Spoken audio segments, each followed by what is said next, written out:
Sa home vlog, my iPhone 17 Pro Max, night skincare routine. Let's unbox my Ramadan PR package. Guys, 3 rice! Cheers tayo.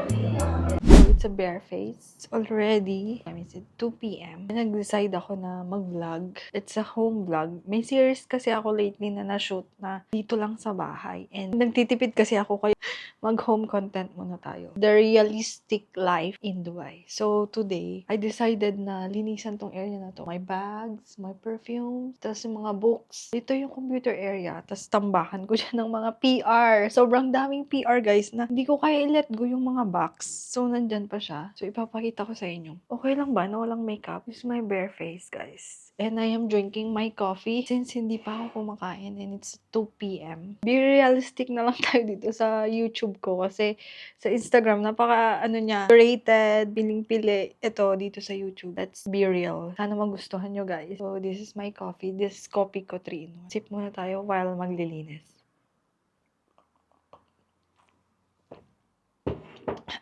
Sana mag-enjoy ako and sana confident ako. Kasi minsan, may nasushoot ako, kaso during editing, ayoko na siya i-post, guys. Nahihiya ako. And feeling ko, basta ayoko siya. Pero this time, it's 2026. I need to accept the reality na hindi lahat ay maganda, hindi lahat malinis. May magulong side. Kailangan ng linisan. That's the main point. So, this is a room. Hindi pa ako nakapagtubi ng bed ko. That's the reality, guys. So, unahin muna natin maglinis. Lagay ko kayo dito. Or masyado malayo. So, sa paglilinis ko, guys, gumagamit ako ng wipes na 100%, ay, 99.9% kill rate daw to. And another baby wipes. Hindi ako masyadong nagpupunas ng kasi lalabhan ko pa. And the tissue. Kasi malapit kami sa highway, so maalikabok talaga dito sa bahay. Kaya meron akong humidifier, air purifier, and magbabacuum din tayo. Sobrang alikabok talaga, guys. Kahit naglinis ka dito everyday, this is Dubai, so maalikabok, disyerto. So yun.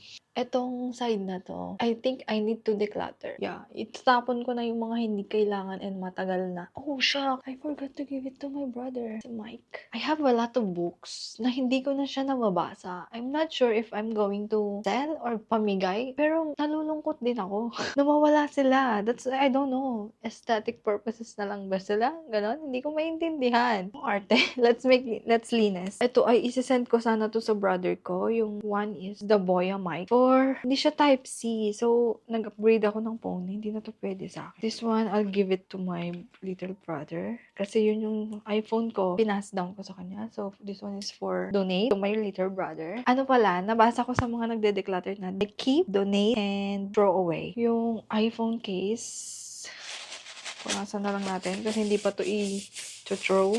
Ang alikabok. And I have a Holy Bible here. The NIV version. Gift to ni Shella sa akin last Christmas and hindi ko pa siya nabubuksan. Nakasil pa siya. That's for a project. We need to read that this year. USB-C type adapter. I think this one I'm going to throw na. Di ba yung iPhone wala na siyang kasawang adapter? So, bibili ka. So, ito itapon ko na. Sa sister ko to. So, ito tapon ko na. It's the iPhone X. Tingnan yung alikabok. Oh my gosh. AirPods. Oh my God.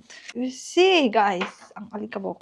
AirPods na ninakaw. Nanakaw tong isa. Yung isa naman ay wala na. Regaluhan din ako ng bago. Hindi ko pa nabubuksan, guys. The AirPods Pro. So, tatapon na tong mga to. Kasi may bago naman yan. Gundo. Sayang itapon yung box ng mga Apple. Aesthetic siya. Pero kalat lang eh. Nag-accumulate lang ng alikabok. Tingnan nyo. Alikabok, guys. Oh, ito throw ko na siya. Tapos ang daming papapel lagi ni Apple, di ba? So, tapon na yan. Also have Funko Pop. We only have 2. Si Thor. This one, I will not throw. Sabi nila to dati investment. Pero parang hindi naman. Comment down kung totoo ba na investment siya. Tapos ito, pamana tong mga to. Yung mga nag-migrate na friends namin sa US. Monster na earphones. Okay pa to, ginagamit pa to. Bago lang to eh. My iPhone 17 Pro Max, hindi ko pa to na-vlog. Pero, intayin ko ma-fully paid bago i-vlog. So, I have a lot of bala ng Switch. As a gamer, pupunasan ko lang to lahat. DJI 05 na stabilizer.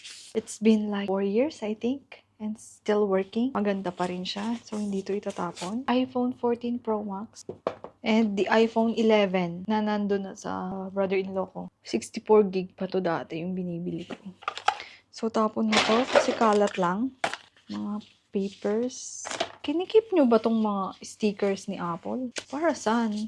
Para saan? Hindi ko maintindihan para saan. Sige, hindi ko muna itatapon yan. Apple Watch SE. My birthday gift noong 2024. MacBook Air. Okay pa to.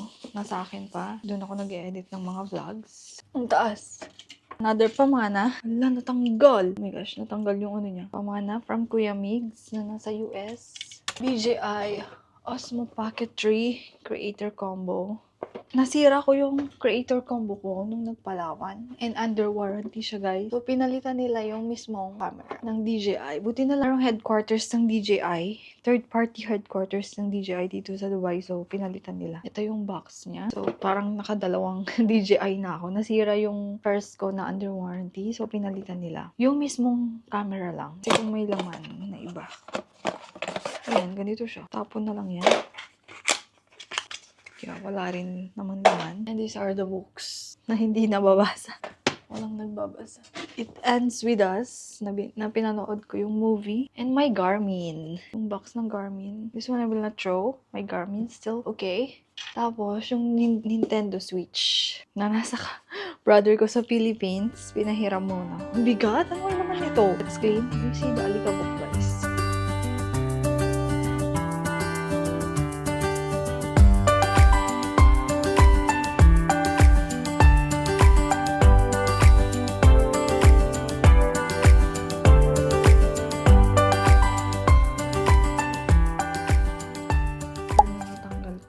Ito lang yung nabawas, guys. Konti lang, pero medyo mas organized na siya compare nung kanina. So, these are my books. Nilipat ko siya. And I have one for read pa. Hindi pa to nababasa. My perfume. Separate video na lang yan. Tapos, my editing area. Pa guys, hindi pa to tapos. Anong oras kaya ako matatapos nito? I am keeping this as well. Yung mga ginagamit ko kapag nagbabakasyon ako. Nabili ko to sa Palawan. Mga shells na necklace, bracelets, tapos evil eyes na bracelets. So, I'm keeping this. So, itong area na to ay malinis na siya. Tapos, ang dami naming ganito. Candies, chocolates. We have a lot dito sa room. And hindi naman kami tumatanggap ng visitors. Sino kayang uubos nito, guys? Mukhang nagkaka-diabetes ako pag inuubos ko lahat to. And here, makalat pa siya. I think napagod ako. Ito lang yung nalinis ko. Tapos dito. And pagod na ako, guys. But what more if super laki ng bahay, di ba? So yun, nakagad ako. Tutuloy natin to. See you on the next vlog. See you sa next declutter. Hey, guys! As part of my Life at Home series, I will show you my night skincare routine using Dear Klairs. So, first off, I'm using Klairs Rich Moist Soothing Serum. Favorite kong product to, yung Klairs. Next kong nilalagay is yung eye cream. Dear Klairs din to. Fundamental Eye Awakening Gel. Paubos na nga to eh. Ayan, wala na yatang laman. Binamassage ko konti. Hindi ko dinidiin. Kumbaga, soft lang. Dapat nga top lang eh. May pasa pala ako dito kasi last week, dehydrated ako. So, pa-IV ako. And this week, merong war. Thankfully, safe naman kami. Next is night cream. Dear Klairs Midnight Blue Calming Cream. Sobrang ganda nitong product na to. Ang dami ko nang naubos na ganito. Kulay blue siya. Walang ba? Pero hindi ko na maantay mag-dry yung mga pinaglalagay ko. Nagpapatong-patong ko na lang lahat. Total, i-absorb din naman. Don't forget the neck. So, habang dry na dry yan, masusuklay tayo. Sobrang tagal na din itong suklay na to. Parang 5 years or 6 na to. Or 7 years. Sobrang tagal na niya. Favorite kong kulay kasi to. Kaya hindi ko winawala. Habang nagde-dry siya, kwentuhan tayo. Nakalagay dyan yung camping chair ko ba? Nagtataka kayo ba't nandyan? Share ko pala yung nabili ko sa Brands for Less. Ito Ito ay hair volumizing iron. Kasi lately, ang nipis tingnan ng hair ko. And tamad ako mag-blower. Tamad rin akong ganito. Hindi ako mahilig. Hindi nga ako mahilig magsuklay. Pero bumili ako para ma-motivate akong ayusin yung hair ko. Yan siya. Kulay light blue. Tapos yung loob niya ay parang panggawa ng waffle. Try natin bukas. Pero na-try ko naman to, gumagana naman siya doon sa store. This is 52 dirhams. Nabili ko sa Brands for Less. Ginagamit kong lip balm. Kasi ito, Dr. Papaw. Saan galing to? Sino nagbigay? Made in UK. I'm not sure if galing to sa PR last time. O yata dun sa Letoil na box. Nakalimutan ko na. Gumagamit din ako ng lotion, body lotion from Bath and Body Works. Na-unbox ko to dati. Regalo to. Christmas gift video yata yon kung napanood nyo. Sobrang bango. Sarap niya. Naglo-lotion ako ng arms, legs. Pero kung mag-lotion is nag-hand cream naman ako. Ito yung gamit kong brand. Galing din to sa Letoil PR. Ito naman, amoy bubble gum. Parang pambagets. Ayan, sa kamay. Oh, sarap. Sarap matulog pag ganito. Sobrang bango. Tapos moisturize. Pakita ko muna sa inyo yung PR package ko. Let's unbox my Ramadan PR package from Cosmo. So, tinanggal ko na dito yung mga dates. May pinadala din silang nuts. Kung gusto nyo makita guys, nandun sa Instagram post ko. Nagpadala sila ng, I'm not sure kung ano to. Basta sa Arabic, alam nila to. Pero ako hindi ko masyado alam kung ano yan. Yung binigay nila ay hand cream, body lotion. So, lahat ng ginamit natin kanina na pang night routine. Pag naubos na, meron na ulit akong bagong brand. Ginagamit ko lahat talaga yung mga na-endorse ko guys. Foot cream, gel cream, body cream, and body wash. So, kompleto siya pang self-care. Urea line nila. Meron pa akong hindi na-unbox na PR. Ngayon lang ako nagka-time. Usually guys, nagmamas ako once a week. I'll show na lang in separate video. So, yung binigay nila is, wow! It's toner, skin smoother, glycolic acid 7% solution. Di pa ako naka-try ng ganito. Tapos, meron din silang pinadalang body scrub, mist, fragrance mist, Cosmo Delicious coconut line, shower gel. Medyo nanibago kayo sa boses ko. Medyo naski siya or parang umiyak kasi nanood ako ng vlog ni Zainab. Super na-touch ako guys. Would you cook for me for 10k? Yun. Medyo parang nasusoften yung heart ko. Nanood kasi ako. Tapos body cream. Iba din to. Vitamin C+, collagen, body lotion, and face mask. Ang dami ko pang face mask guys. I'll show you. Oh, kaya ko nang mabuhay na. Ang dami kong face mask. Paggamit ko lang ng ito kasi mahal to Once a week lang. Tuwing day off. Good for 3 months ko na to. Another PR from Tiam. Moist Cream Panthenol. At saka vitamin C24 Surprise Syrup. So, ang dami kong pending ng trabaho. Bali, 2. Cosmo. And then, ito. 2 product. So, yun guys. See you tomorrow. Good night. Cravings for dinner. Ayaw mo? Sampo sila. Ayaw mo? Ayaw na atsara. Apa, yung Ayaw kaya? nga atsara. Ayaw yun ng atsara, guys. Spicy yan sa'yo. Bacolod inasal. Tapos meron kaming halo-halo. Magkano to? 28 dirhams. Ito, magkano? 17 isa? Ang mahal! Magkano sa peso? Ang mahal ng halo-halo. 100 plus. 200 pesos per cup yung halo-halo nila. Kakagaling ko lang work. Nagyayas Deliver sila sila ulit tenga, Ruth. dinner dito sa Algoret. Ating plus. May sabaw. Nilagay nila dito. Tikman natin tong sabaw. Ay, thank you, Lord. Okay lang yung sabaw. Hala! 3 yung kanin ko. Guys, 3 rice. Lemongrass. Lagyan natin ng chicken oil. Tapos yung toyo. Ito lang yung toyo nila.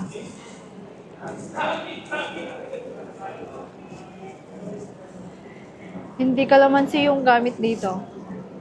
Ano tawag dito? Lime. Tapos meron din siyang pickles.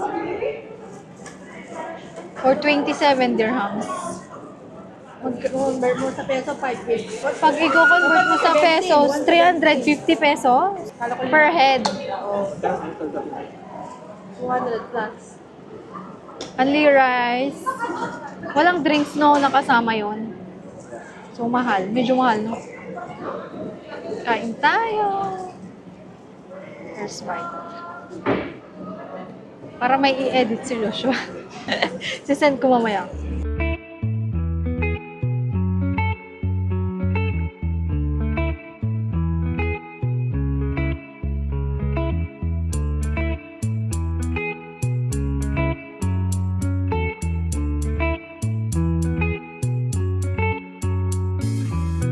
Remember the days we were young, wild and free. Basic. May leche plan. Tikman mo. Masarap. Ang ganda ng video. Nagtubig na yung halo-halo. Tingnan mo anong laman. Sa'yo yan, dito ka. Sa'yo na kami. Maubos mo, Bes? May leche plan. Healthy tart sa leche plan, boy. Ako. Ate ko na. Ang nasa mid to 10 apoy ko na. Bigyan mo rin kay Jess, ha? Para. Yan, sa'yo. Sige. Hindi naman siya mate. Leche plan na halo-halo. Sarap. Tamis. Okay lang. Bumili si Jessa sa grocery ng Coke. Magkano to? Hindi ito. Magkano to? Piso. Piso? 15, 16 pesos. Ganito kaliit. Coke in can. Coke Zero.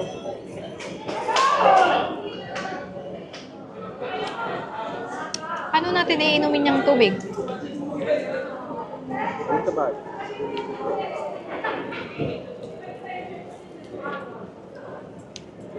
Hindi nakakatuwa yung ano. Ano? Pangit na siya. Isip ako. Pangit yung chicken niya. Ang dry ng chicken nila. Tapos iba yung lasa. Sobrang dry, hindi ko maubos. Wala. Pero hindi naman siya usually ganito, di ba? Ngayon lang. Hindi masarap. Kung i-rate ko siya, mahilig ako sa chicken, pero ito, hindi po masa. Hindi ko maubos. Ano to, kuya? Hindi sa pag-iinarte, pero ang dry talaga. Tapos na. Kekyo. Ano na? Mag-coke tayo. Hindi naman ako nagda-diet eh. Ayan, ganda. Cheers. Cheers tayo. Ikaw mo muna. Kanin mo yung half ng corn niya. Buti pa yung coke, masarap. Huwag mo lang ihalo. Dito kami kumain, guys. Ito, may dala na naman siyang pagkain. Ano yung dala mo, be? Rice. Tsaka, rice tsaka mamon. Binili niya sa grocery. Ito yan siya. Food court dito sa Al Ghurair Mall. Dito yung mga bilihan. Yan, mas aesthetic pa dito. Pero, doon na lang kami kumain. Nakakahiya mag-vlog dito eh. Dami tao. Zina Koromsu. May potato corner din pala doon, oh. Wala, hindi masyado masarap yung napili namin. Sa dami ng mga pagpilian. Hindi kami nakaka-score. Yan.